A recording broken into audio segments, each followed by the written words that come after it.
வணக்கம் நேர்களே. ஐரோப்பிய செய்திகளின் இரவு நேர செய்திகள். முதலில் தலைப்புச் செய்திகள்.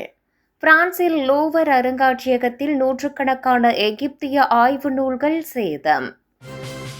120 மில்லியன் யூரோ அபராதம். ஐரோப்பிய ஒன்றியத்தை கலைக்க கோரிக்கை. எலான் மஸ்க் ஆவேசம். ஸ்பெயினில் இணையம் இல்லாமலும் அட்டை மூலம் பணம் செலுத்தும் முறை. பற்றியறிந்த ரஷ்யாவின் 2 கப்பல்கள். உக்ரைன் நடத்திய ஆபரேஷன் சி பேபிஸ் தாக்குதல். சுவிட்சர்லாந்தில் பிரபலமாகி வரும் கேப்சூல் ஹோட்டல்கள். ஜெர்மனியில் கடும் எதிர்ப்புகளை மீறி ராணுவ மசோதா நிறைவேற்றம். பல திசைகளில் உக்ரைனை சுற்றி வளைத்த ரஷ்யா. சுட்டு வீழ்த்தப்பட்ட 131 ட்ரோன்கள். இனி விரிவான செய்திகள். பிரான்சின் லூவ்ரே அருங்காட்சியகத்தில் நூற்றுக்கணக்கான எகிப்திய ஆய்வு நூல்கள் சேதம். பிரான்சில் லூவ்ரே அருங்காட்சியகத்தின் எகிப்திய பண்டைய பொருட்கள் நூலகத்தில் ஏற்பட்ட நீர்க்கசிவால் 300 முதல் 400 எகிப்திய ஆய்விதழ்கள் மற்றும் அறிவியல் ஆவணங்கள் சேதமடைந்துள்ளன. இவை 19ஆம் நூற்றாண்டின் இறுதி மற்றும் 20ஆம் நூற்றாண்டின் தொடக்கத்தை சேர்ந்தவை என்றாலும் அவை பாரம்பரிய அற்புதமான அல்லது திருப்பி செய்ய முடியாத இழப்புகள் எதுவும் இல்லை என்று அருங்காட்சியகம் விளக்கியுள்ளது. நூல்கள் உலர்த்தப்பட்டு பிணைவியலாளர்களிடம் பழுது பார்க்க அனுப்பப்பட்ட பின் மீண்டும் பயன்படுத்தப்பட உள்ளன. இந்த கசிவு மோலியன் பிரிவில் உள்ள வெப்ப மற்றும் காற்றோட்ட உபகரணங்களுக்கான நீர் வலையமைப்பில் கண்டுபிடிக்கப்பட்டது. இது தவறுதலாக திறக்கப்பட்ட ஒரு வால்வால் ஏற்பட்டு அது மேல்தள குழாயில் கசிவை உண்டாக்கியுள்ளது. இது 2026இல் மாற்றத்துக்கு திட்டமிடப்பட்டுள்ளது. சமீபத்திய கொள்ளை சம்பவம் மற்றும் கட்டிட பழமையானதால் ஒரு கேலரியின் மூடல் உள்ளிட்ட பல சிக்கல்களை எதிர்கொண்டு வரும் லூவ்ரே அருங்காட்சியகம் 2026 முதல் ஐரோப்பியர் அல்லாதவர்களுக்கு நுழைவு கட்டணத்தை 45% அதிகரிக்கவும் முடிவு செய்துள்ளது.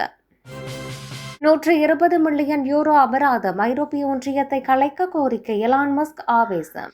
எலான் மஸ்க் தலைமையிலான சமூக ஊடகத்தளமான எக்ஸுக்கு டிஜிட்டல் சேவைகள் சட்டத்தின் கீழ் ஐரோப்பிய ஒன்றியம் 120 மில்லியன் அபராதம் விதித்துள்ளது.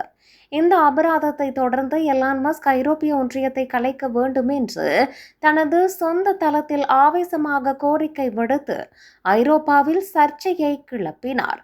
பயனர்களை தவறாக வழிநடத்தும் வகையில் ப்ளூ டிக் சரிபார்ப்பு முறையை மாற்றி அமைத்தது, தெளிவான விளம்பர தரவுத்தளத்தை வழங்க தவறியது ஆகிய காரணங்களுக்காக எக்ஸ் மீது ஐரோப்பிய ஒன்றியம் அபராதம் விதித்தது.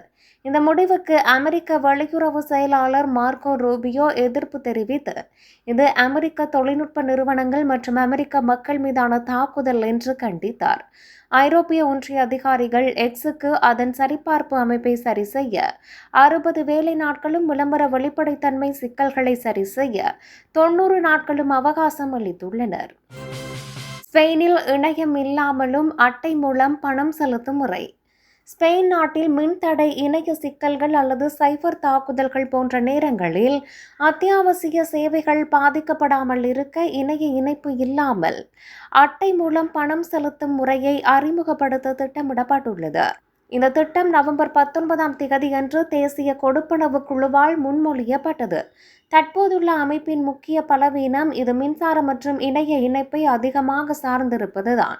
கடந்த ஏப்ரல் 2025இல் நாடு முழுவதும் ஏற்பட்ட மின்தடையின் போது கடைகள் மூடப்பட்ட சம்பவங்கள் இந்த திட்டத்திற்கு முக்கிய காரணமாகும். புதிய முறையின்படி ஒரு செலவு வரம்பு நேரடியாக கார்டின் சிப்பில் புரோகிராம் செய்யப்படும். இதனால் பாயிண்ட் ஆஃப் சேல் டெர்மினல் வெளி இணைப்பு இல்லாமலேயே கார்டின் நிதி இருப்பு மற்றும் நம்பகத்தன்மையை சரிபார்த்து உடனடியாக பணம் செலுத்த அங்கீகாரம் அளிக்கும். இந்த திட்டம் 2029ஆம் ஆண்டிற்குள் நாடு முழுவதும் நடைமுறைப்படுத்தப்படும் என்று எதிர்பார்க்கப்படுகிறது. இந்த திட்டம் வெற்றி பெற்றால் ஸ்பெயின் முழுவதும் பணத்தை மட்டும் சார்ந்திருக்கும் நிலை குறையும்.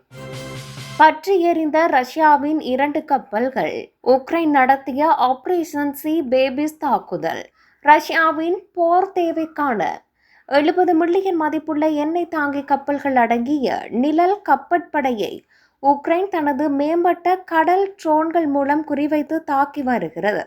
உக்ரைன் பொறியியலாளர்களால் ரகசியமாக உருவாக்கப்பட்ட சி பேபி எனப்படும் இந்த அதிநவீன ட்ரோன்கள் 2000 கிலோகிராம் வரை வெடிப்பொருட்களை சுமந்து சென்று மணிக்கு 90 கிலோமீட்டர் வேகத்தில் தாக்குதல் நடத்தக்கூடியவை. அண்மையில் நேட்டோ நட்பு நாடான துருக்கியின் கடலோரத்திலிருந்து 50 கிலோமீட்டர் தொலைவில் சர்வதேச கடல் எல்லைக்குள் வைத்து ரஷ்யாவின் முக்கிய எண்ணெய் தாங்கி கப்பல்களான கைரோஸ் மற்றும் விராட் மீது ட்ரோன் தாக்குதல்களை நடத்தின.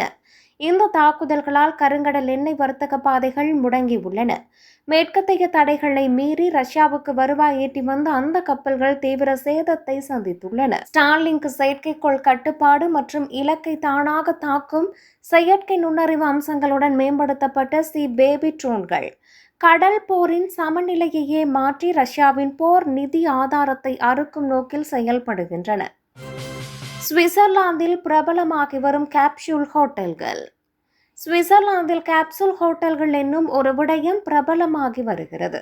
ஐரோப்பிய ஒன்றியத்தில் ட்ரக் சாரதிகள் தங்கள் பயணத்தின் இடையே சாலையோரமாக வாகனங்களை நிறுத்தி வாகனத்திலேயே ஓய்வெடுப்பதற்கு தடை உள்ளது.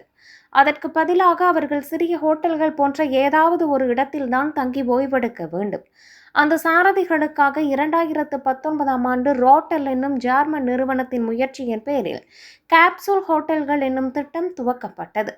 கண்டெய்னர்களை சாலையோரமாக பதித்து சிறு கேப்சூல் ஹோட்டல்களாக மாற்றும் திட்டம்தான் ரோட்டல் நிறுவனத்தின் திட்டம். இந்த கேப்சூல் ஹோட்டல்களில் தங்குவதற்கு 49 முதல் 99 யூரோக்கள் வரை கட்டணம் வசூலிக்கப்படுகிறது. இந்த நிலையில் இந்த கேப்சூல் ஹோட்டல் திட்டம் சுவிட்சர்லாந்தில் பிரபலமாகி வருகிறது. ஆகவே இந்த திட்டத்தை சுவிட்சர்லாந்தின் பல்வேறு பகுதிகளில் அறிமுகம் செய்ய ரோட்டல் நிறுவனம் தயாராகி வருகிறது. 50 கிலோமீட்டருக்கு ஒரு கேப்சூல் ஹோட்டலை அமைக்க அந்நிறுவனம் திட்டமிட்டு வருகிறது. ஜெர்மனியில் கடும் எதிர்ப்புகளை மீறி இராணுவ மசோதா நிறைவேற்றம். ஜெர்மனியில் 19 வயது நிரம்பியவர்களுக்கு கட்டாய இராணுவ சேவை என்ற மசோதா நிறைவேற்றப்பட்டதாக தகவல் வெளியாகியுள்ளது. இராணுவத்திற்கு ஆட்கள் சேர்ப்பது தொடர்பிலான மசோதா குறித்து ஜெர்மனி நாடாளுமன்றத்தில் வாக்கெடுப்பு நடத்தப்பட்டது. ரஷ்யாவின் ஐரோப்பிய ஊடுருவலால் பல நாடுகள் கலக்கமடைந்த நிலையில்தான் ஜெர்மனி தமது இராணுவத்தை பலப்படுத்த இதனை கையில் எடுத்தது. வாக்கெடுப்பில் ஆதரவான வாக்குகள் அதிகம் கிடைத்தன. ஆனால் அரசின் இந்த மசோதாவிற்கு ஜெர்மனியில் எதிர்ப்பு கிளம்பியது. தலைநகர் பெர்லினில் சுமார் 3000 பேர் போராட்டத்தில் இறங்கினர். இந்த நிலையில் கடும் எதிர்ப்பையும் மீறி ஜெர்மனி நாடாளுமன்றத்தில் இந்த இராணுவ மசோதா நிறைவேற்றப்பட்டுள்ளது.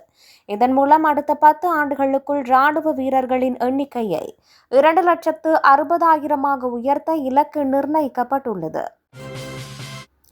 பல திசைகளில் உக்ரைனை சுற்றி வளைத்த ரஷ்யா சுட்டு வீழ்த்தப்பட்ட 131 ட்ரோன்கள். ரஷ்யா நடத்திய மிகப்பெரிய ட்ரோன் தாக்குதலை வெற்றிகரமாக முறியடித்திருப்பதாக உக்ரைன் தெரிவித்துள்ளது. திங்கட்கிழமை வெளியான அறிவிப்பின்படி உக்ரைனிய நகரங்களை குறிவைத்து இரவில் ரஷ்யா நடத்திய பரந்த அளவிலான வான்வழி தாக்குதல் வெற்றிகரமாக முறியடிக்கப்பட்டிருப்பதாக உக்ரைன் ஆயுதப்படை உறுதிப்படுத்தியுள்ளது. இந்த தாக்குதலில் மொத்தம் 131 ட்ரோன்கள் சுட்டு வீழ்த்தப்பட்டிருப்பதாக உக்ரைனிய படைகள் தெரிவித்துள்ளன. ரஷ்யாவினால் ஏவப்பட்ட ஆளில்லா விமானங்களில் சாகெட் கர்பர் தாக்குதல் UAVக்கள் மற்றும் பிற வகை ட்ரோன்கள் பயன்படுத்தப்பட்டதாகவும் மொத்தமாக 149 வான்வெளி தாக்குதல் ஆயுதங்களை ரஷ்யா ஏவியதாகவும் உக்ரைன் இராணுவம் தெரிவித்துள்ளது. ரஷ்ய ட்ரோன்கள் பிரையன்ஸ்க், ஓரெல், குர்ஸ்க், அக்தார்ஸ்க், மில்லரோவோ, டொனஸ்க் மற்றும் சவுடா ஆகிய பல திசைகளிலிருந்து தாக்குதல் முன்னெடுக்கப்பட்டதாக தெரிவிக்கப்பட்டுள்ளது.